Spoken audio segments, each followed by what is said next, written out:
Welcome, my fellow sports nerds, to the Borderless Sports Pod. I'm Locke. I'm Tom. If you enjoyed this clip, check out the full length on our YouTube and Spotify. Links are in the description. Ciao.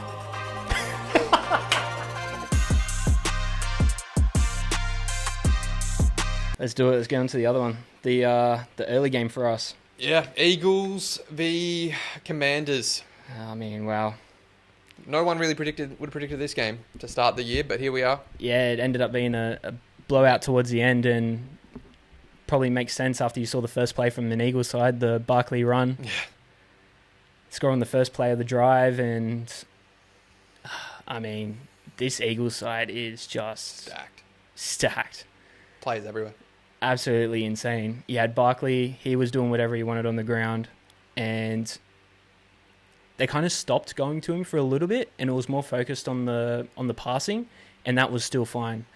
AJ Brown had his plays. Devontae Smith had that catch on the sideline, which was borderline, could have been out. It was like right on the line there, but they got the play off before any challenge flag was called.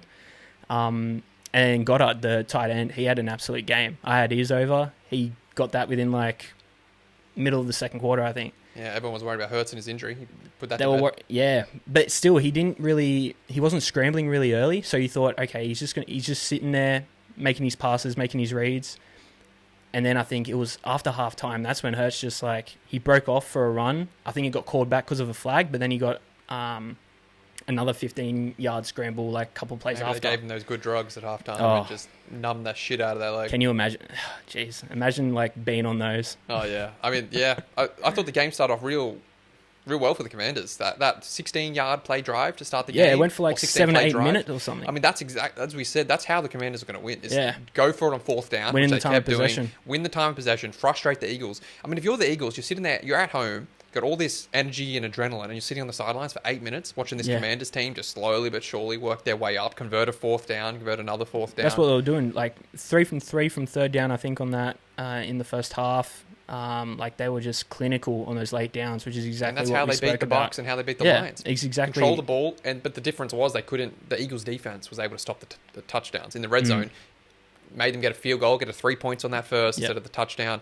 Week before against Detroit, that's a touchdown, right? So that's sort of the difference in the defensive levels. Yeah. But then, as you said, Barkley got involved, got that run, just completely energized the crowd and just wiped away all the momentum that the Commanders had gained from their long drive. And then, look, the Eagles just... They have talent in every single key area. Defensive line. Jalen Carter and the rest of their defensive line, one of the best defensive lines. Yeah. The offensive line is probably the best offensive line in the league. The wide receiver room, AJ Brown, Smith, incredible. Yeah. Hurts, yes, he's playing a bit injured, and some people think he's limited, but he has so many different assets and so many different weapons that even if you don't think he's an elite QB, he can still make the throws when he needs to. Mm-hmm. He makes the right reads when he needs to in terms of running or throwing. He can get the... He's mobile enough to get the first downs when he needs to get them. He can get touchdowns, get the push. Plus, you have obviously Saquon, probably the best running back in the league right now. Yeah. Corners, elite, maybe some of the best in the league. Insane. I mean, Zach Bourne and all that. Tell me, tight ends, high level, where are they weak? I mean, it's an incredible roster, by far the best roster in the league. I would say the Niners had a similar roster the last few years, but I would say that Hurts is probably maybe a bit more of a complete quarterback. Maybe a hot take. I don't know. Some people, whether you like Purdy or not. But I think this Eagles team this year is by far and wide the best roster. Better than the Chiefs roster, but Chiefs clearly have the edge, coach and quarterback. Yeah. So that gives them, does that override all the talent elsewhere? Because Chiefs obviously have a good defense as well. So, we'll get more into that with the preview. But for the Eagles themselves, I just think adding Barkley and getting more out of that offensive line. Because we already knew last year, they lost Kelsey, but they still have the most elite offensive line in the game. So you need to lean on them as much as you can. How do you do that? By getting one of the best running backs in the game. So you have Hurts who can run. You have a running back who's one of the best in the league. Behind that offensive line, you're winning. Plus, hey, let's just add on to that two of the best wide receivers. Smith could be a number one wide receiver for many NFL teams out there. So, I think just what's the Eagles been doing this year is just they start off games kind of slow, sort of build in, but by the time the game's over, that second half, they just overpower. They just got too many weapons. And you got to give the coaching staff credit. They seem to adapt well. I mean, a lot of people don't like Sirianni. They don't think he's a good with clock management and sort of making adaptations. He's too emotional and all this sort of stuff. But he's clearly surrounded himself with high-level people who are able to adapt offensively and defensively. And they're a good second half team, and that's at the end of the day, most matches are won in the second half. 100%. Yeah, and it came down to really the turnovers. Yeah, fumbles by the Commanders. It's been a trend. It's been a trend all these past couple of weeks for the playoffs. Except for Chiefs and Bills, I think didn't Chiefs have more turnovers in that game? They had the one fumble. Was that the only turnover? No interceptions. No interceptions. They had that one fumble. Yeah, I think it was literally the one fumble. So I think Chiefs were the only team probably this whole playoffs to win the game and have a higher turnover rate. By one though, like, you know what I mean? Like, it's not. There's a difference with the Commanders having 3 fumbles. You ain't winning a game with that. Like, especially as we just spoke about with the talent differential. You as the Commanders, you have to play a clean game like they did against the Lions. You fumble the ball 3 times. It doesn't matter how well you play. It's gone. You can't do it. And as you said, the entire playoffs, it's been that story. You turn the ball over more than twice. Effectively, that's it. So, that's why the playoffs are so good to watch and so tricky to play, because you got to have that fine line between making plays and sort of putting yourself out there. But if it goes wrong and you make that fine line where you make a mistake and you fumble the ball, you get an interception, or you just do the Lamar and you try to make a play when it's not there, game's over. Like, your season's done. And as you said, the Commanders today, they were the latest victim of the turnover loss. Unfortunately, and it was really just the receivers and running backs that made those crucial fumbles. Like, Jaden still had a pretty good game. Yeah, it was clean. He had that one late intercept as well, but I think that's late intercept. He's playing from behind and trying to do something late. You want him to. So I wouldn't hinder that on his performance or anything like that. I thought he still played a pretty decent game. Just didn't have the same completion rate that he usually has. I think that's to the Eagles. But that's just to as we said, the Eagles secondary. Like, they were on this game. And then offensively, Barkley was still kept to 110, 115 yards. Yeah. Where most of their yards came from Goddard. I think he had like 90, AJ Brown. So, I mean, this game, the Eagles just piled it on. Saquon had 3 TDs. Hurts had 3. 2. He ran it 2? He had 3. 2 or 3. Actually, no, maybe he did have 3. I don't know, because he had like 7 TDs total. They got 7 TDs, I think. Yeah. Yeah, so it was like 7 TDs to... AJ had 1. What they have? Yeah, AJ had 1. 3. So maybe Hurts did have 3. Had to, and so I think this was the biggest score in a conference championship game since that merger for NFL. So 55 points.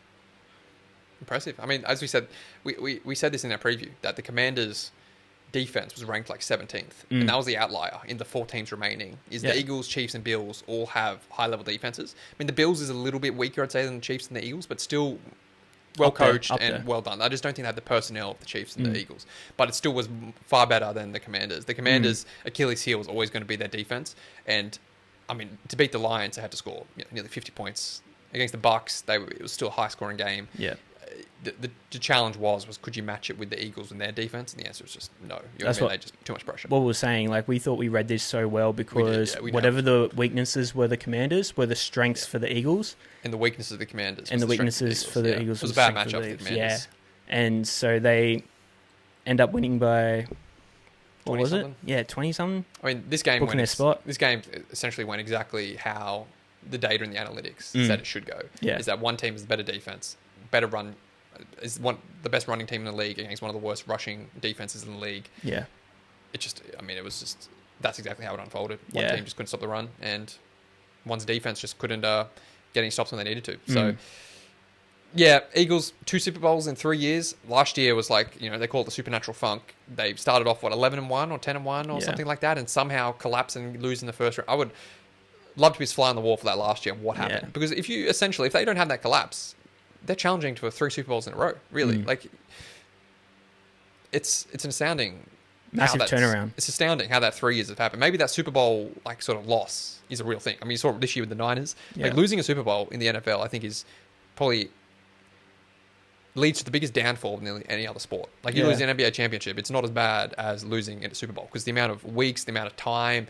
energy and effort it takes to get back to a Super Bowl, I think is just so draining. And you saw it on the Eagles, even when you start out that well last year, something obviously in the building just went awry and it just collapsed. But credit to Sirianni. A lot of people want to get on his ass, but you got to give him props where it's due that he got that team back. I mean, remember at the start of the year, everyone talking about, if they get on a losing streak, he's going to be gone. You lose this game at home to the Cowboys, you're going to be gone. Like all these, Eagles fans are waiting for him to be sacked at any chance. Remember, when he was talking to the fans on the sideline. That was the first game or second game, wasn't it? First game at home. That's right. I mean, so everyone was on his ass. Eagles fans, commentators, just watchers alike. And here he is. He's turned that team that had a collapse last year back to the Super Bowl, looking dominant. They had the problem with the AJ Brown and the guy coming out and saying that Brown and Hurts aren't friends. Dealt with all that.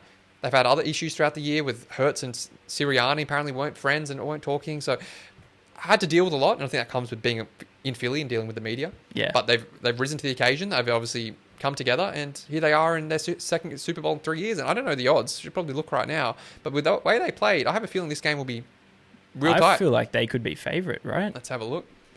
No, they're not. Chiefs $1.76, Eagles $2.13. Handicap right now is 2.5. Eagles are dollars.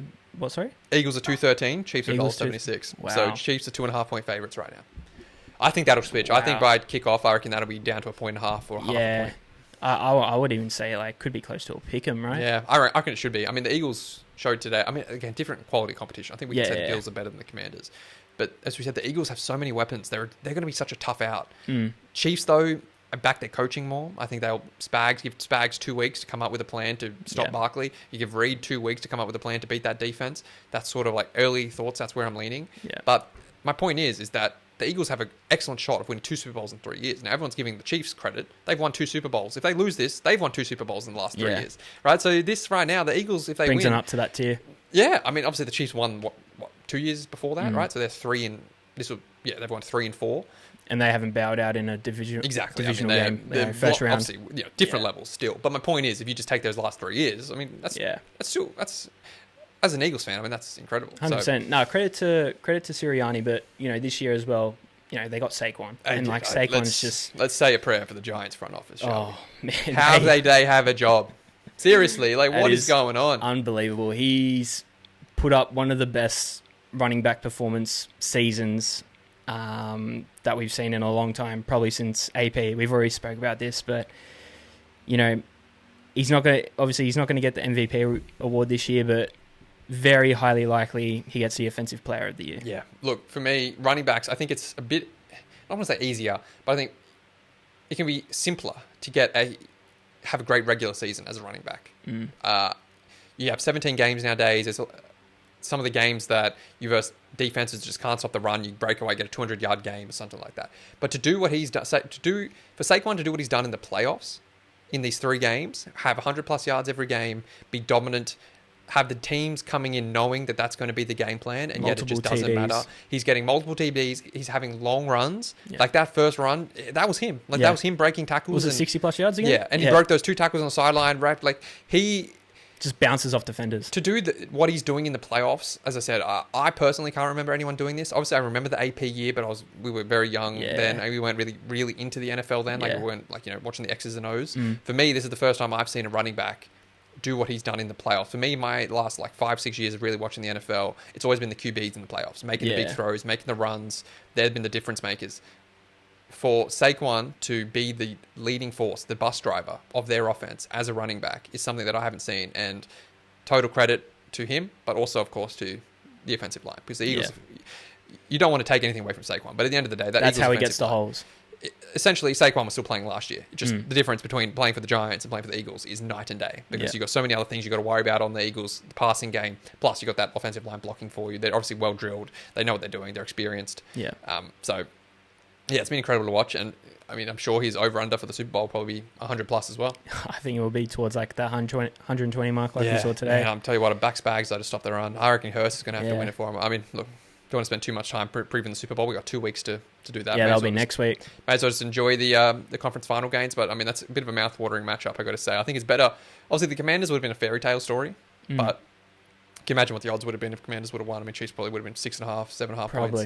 I said it's 2.5 just because I think everyone just watched the Chiefs beat the Bills, and everyone right now is stuck in the, oh my God, Mahomes and Chiefs just never lose type thinking right now. So will they ever get beat? So I think that's sort of setting the line right now. I reckon the books are trying to expect a lot of public money to come in on the Chiefs. Yeah, I think a lot of professional money, I feel, will come in on the Eagles throughout the week, and it'll get closer. Maybe I'm wrong. Maybe the pros have just been, because I think a few of the pros are on the Bills this week. So maybe they're just like, stuff that. We're going back Chiefs only. You know what I mean? Because they said Chiefs under a field goal. They don't want to lose any money on it. Mahomes under a field goal in the playoffs, you just take it, basically. Yeah. So maybe that's what you do. But yeah, this Super Bowl has all the hallmarks of being a down to the wire great game. 100%. It's still, like, both teams coming in with experience in playoff contention and stuff like that. So, as we said, from the coaching side, you got Spags setting up a defense to try and stop Barkley, and Eagles, you're really trying to see if, how your defense fares up against probably one of the best quarterbacks, because I don't think they've probably seen this sort of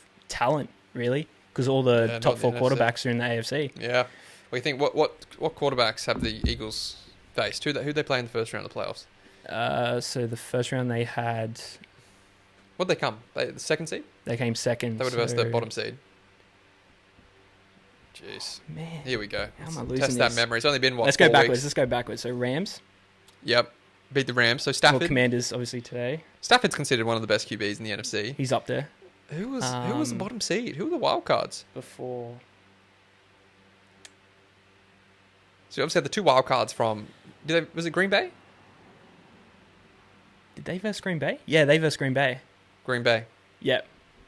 So Love. Love was a bit... he did have a great year, Love. But to be fair, Love, Stafford, and Daniels, I think a lot of people would say they're the top 3 QBs in the NFC. You could argue that. They're definitely in the conversation. Yeah. So, that's... But when you compare that to the top 3 in the that AFC... also speaks to the lack of quality in the NFC in terms of quarterbacks. Yeah. Like I heard Colin Cowherd today, he says that Jaden Daniels is the Mahomes of the NFC. Like that's how he's referring to him from now. The point being is the AFC has Mahomes. Like it's not like Mahomes is this 20-year-old They're coming up player. Against Mahomes. He is Mahomes, right? Allen, Mahomes, Burrow, Lamar, all 4 of them would be the best quarterback in the NFC, I think, by a country mile. Yeah. So yes, it is a different challenge.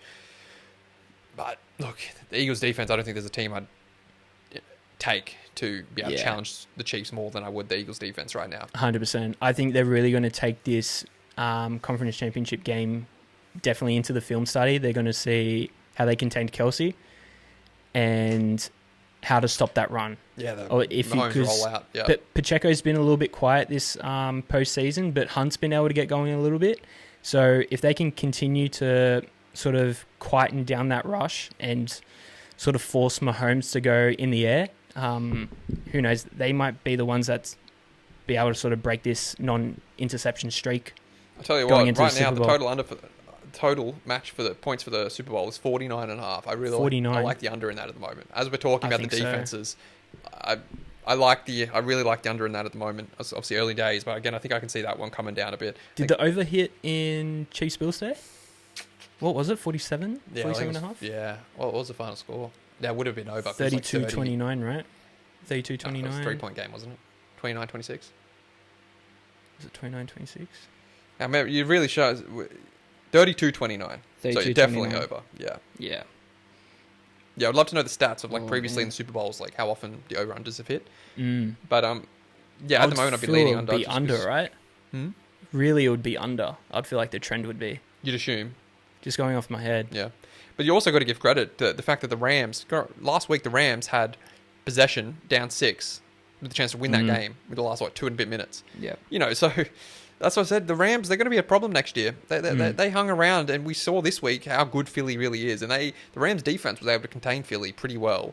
And the Rams, even though they had a poor first half, they were able to, when it mattered late, they were able to sort of put it together and almost steal that game. So definitely something to look for next year, I think, with the Rams getting an extra year under their belt and that defense getting better and better.